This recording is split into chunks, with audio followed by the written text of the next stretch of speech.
सूर्यदेव पर लगा ग्रहण। प्रिय दर्शकों, नवग्रहों में राजा सूर्यदेव जो अत्यंत प्रभावी ग्रह हैं, जिनका एक विशेष आभामंडल है, इस आभामंडल के समक्ष अन्य ग्रहों का प्रभाव निर्बल हो जाता है और वो ग्रह अस्त हो जाता है। अत्यंत प्रभावी, अत्यंत बलवान, सामर्थ्यवान, जिनका राजा के समान ही कर्तव्य है, उत्तरदायित्व है, क्षमता है, प्रभाव है, अनुशासन है। सूर्य की प्रथम किरण के आगमन के साथ ही इस जीव जगत में प्राण का संचार हो जाता है, प्रकाश का प्रवाह हो जाता है। साक्षात देव सूर्यदेव हैं,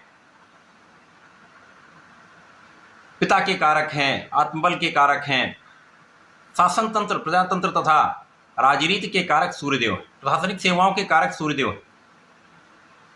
एक महीने का गोचर काल जिनका होता है, सूर्यदेव 15 जून को अपनी राशि का परिवर्तन करके मिथुन राशि में प्रवेश कर चुके हैं। यहाँ पर मिथुन राशि के स्वामी बुध के साथ ही इनका गोचर चल रहा है। सामान्यतः जब भी इस प्रकार का योग बनता है, मित्र की राशि में गोचर आरंभ होता है और मित्र के साथ में होता है, तो ये महाबलवान स्थिति होती है। बुधादित्य योग बनता है जो अत्यंत प्रबल होता है और इस बुधादित्य योग से आपको जीवन का सर्वश्रेष्ठ लाभ प्राप्त होता है। परंतु यहाँ पर ये जो योग बन रहा है, ये जो परिवर्तन हुआ है, वो राहु की दृष्टि के प्रभाव में, जिसके कारण प्रारंभिक समय में ये पूरा समय ग्रहण दोष का प्रभाव नहीं सूर्य पर होता है, क्योंकि सूर्य जब तक 0 से 7 डिग्री पर पहुंच रहे हैं और 7 डिग्री के पश्चात इनका बल बहुत प्रबल हो जाता है और ये जब बलवान हो जाते तो ग्रहण दोष का प्रभाव निर्बल हो जाता।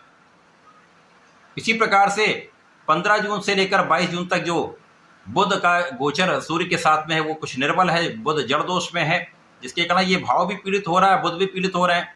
तो बुधादित्य योग का प्रभाव पूर्ण रूप से नहीं प्राप्त हो पाएगा।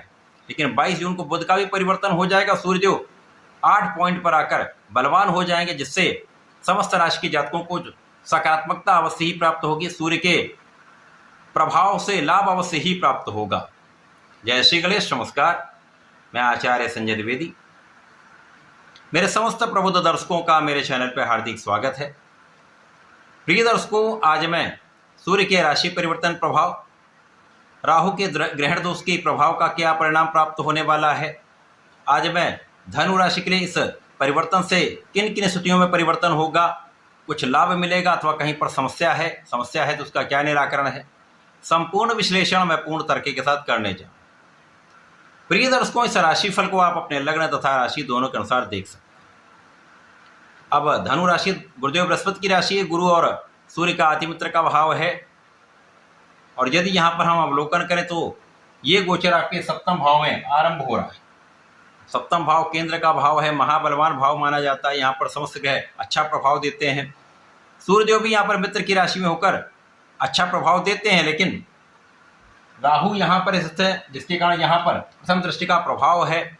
और जब तक सूर्यदेव बलवान नहीं होते, राहु अपना नकारात्मक प्रभाव देते रहे। तो इस समय में आपका आत्मबल उतना अच्छा नहीं होता है। प्रारंभिक समय आत्मबल उतना अच्छा नहीं होगा। जो भी आप कार्य कर रहे हैं, जो भी आपका कार्य क्षेत्र है, चाहे वो नौकरी है, चाहे व्यापार है, चाहे आपका प्रोफेशन, समस्त क्षेत्रों में एक स्थिरता का योग बना हुआ है। काम में कोई अधिक प्रगति नहीं हो पा रही है, जड़ हो गया है। ऐसी स्थिति में कहीं ना कहीं समस्या होती है। जो आपका प्रभाव है, जो आपका एक स्टेटस है, जो आपकी क्षमता है, जो आपकी योग्यता है, उस योग्यता के अनुसार आपको लाभ नहीं मिल पाता है। तनाव यहाँ पर बढ़ा रहता है और इस समय आपका आत्मबल भी अच्छा नहीं होता है और साथ ही साथ यहाँ पर आप बुद्धि बल का भी उतना अच्छा उपयोग नहीं कर पा रहे हैं। वाणी का प्रभाव भी उतना अच्छा नहीं प्राप्त होता, क्योंकि यहाँ पर वाणी का प्रभाव भी दूषित है, जिसके कारण इस समय में कहीं ना कहीं एक फ्रस्ट्रेशन, एक भ्रम की स्थिति, एक भय बना रहता है। और जब ये भ्रम और भय होता है तो निश्चित रूप से जीवन में समस्याएं होती हैं। आप सही डिसीजन नहीं ले पाते या डिसीजन गलत हो जाता है। जब डिसीजन गलत होगा तो हानि हो सकती है, उसकी संभावनाएं बढ़ जाती हैं। तो निश्चित रूप से प्रत्येक क्षेत्र में, चाहे नौकरी हो, चाहे व्यापार है, चाहे वो प्रोफेशन है, समस्त क्षेत्रों में एक समस्या का योग बना हुआ है। यहाँ पर कुछ ऐसे मित्र होंगे जिनके कारण आपका निर्णय गलत हो सकता है, या वो आपको भ्रम में डाल सकते हैं जिससे आपका निर्णय गलत हो जाए, या कुछ ऐसे काम है जहाँ पर मित्रों के कारण विवाद हो जाए। तो यहाँ पर उनसे बचने की आवश्यकता है। इसके साथ ही साथ इस समय में जैसे जैसे सूर्य का बल बढ़ेगा, 22 जून के पश्चात बुध अष्टम भाव में आ जाएंगे और यहाँ पर सूर्य जो 8 पॉइंट पर गोचर करना आरंभ करेंगे, तो सूर्य का बल यहाँ से बढ़ना आरंभ हो जाता है। 7 पॉइंट से लेकर और विशेष रूप से 14-15 पॉइंट तक सूर्य का महाबल होता है। और इस समय में सूर्य जब बलवान हो जाए तो राहु का दुष्प्रभाव कम हो जाएगा। तो ये भाव प्रबल क्योंकि इस पर सूर्य की सीधी दृष्टि का प्रभाव है, सूर्य की एक ही दृष्टि है। तो इस समय में लग्न को प्रबलता मिलने लगेगी, क्योंकि लग्न के स्वामी अष्टम भाव में उच्च अवस्था में गोचर कर रहे हैं, जिसके कारण कुछ स्वास्थ्य समस्याएं तो अवश्य हैं, परंतु यहाँ से आपका धन का भाव प्रबल होने लगेगा। लग्न प्रबल हो गई, आपकी नेतृत्व की क्षमता बहुत अच्छी हो गई, सोचने का ढंग आपका विशिष्ट हो गया, बुद्धि बल श्रेष्ठ हो गया, कुशाग्र आप हो गए तथा आपका धैर्य बहुत अच्छा हो गया। सोच विचार कर आप निर्णय लेने लगे, किसी बहकावे, किसी भ्रम में, किसी भय में ना आकर आपने निर्णय लिए और उस पर आप निरंतर काम भी कर रहे हैं, जिसके कारण ये समय आपको विशेष लाभ देगा।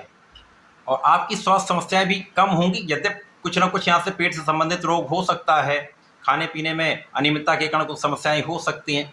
तो स्वास्थ्य का तो आपको ध्यान रखना ही होगा, यहाँ पर कोई ऑप्शन और नहीं है। स्वास्थ्य का ध्यान रखें, फिटनेस पर ध्यान रखें, अच्छी जीवन शैली आप अपनाएं, अच्छी भोजन शैली अपनाएं, व्यायाम प्राणायाम करें, निश्चित रूप से समस्याओं से मुक्ति मिलेगी।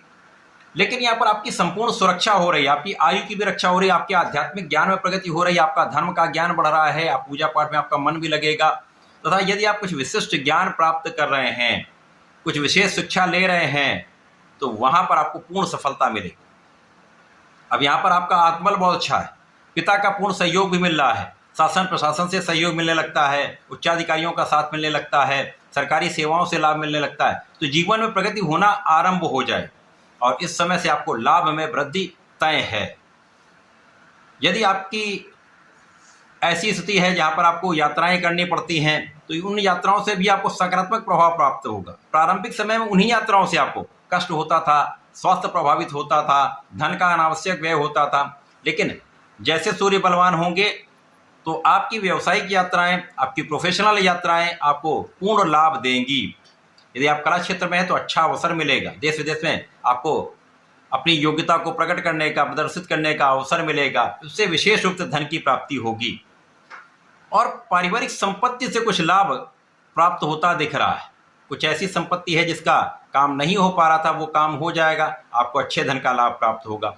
परिवार से पूर्ण सहयोग आपको प्राप्त होगा, पारिवारिक भाव में वृद्धि होगी तथा इस समय में जैसे जैसे सूर्य का बल बढ़ता जाएगा आपका भाग्य साथ देने लगेगा। और जब भाग्य का साथ मिलने लगता है तो असाध्य कार्य भी सधने लगते हैं, बनने लगते हैं। अवरोध आ रहे हैं तो उनका निराकरण हो जाता है, समस्याएं आ रही तो उनको आप निस्तारित कर लेते हैं, कुछ कष्ट है तो कष्ट दूर हो जाता है, तो आप अपने कार्यक्षेत्र में सफल होने लगते हैं।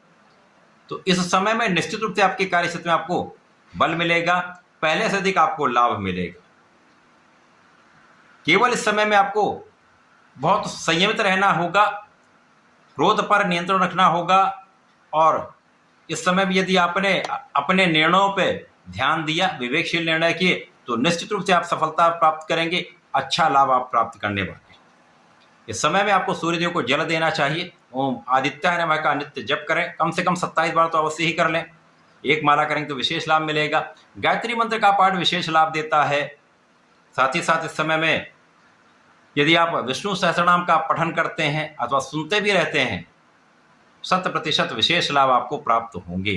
तो ऐसा करके इसका उपयोग करें। धन्यवाद, नमस्कार।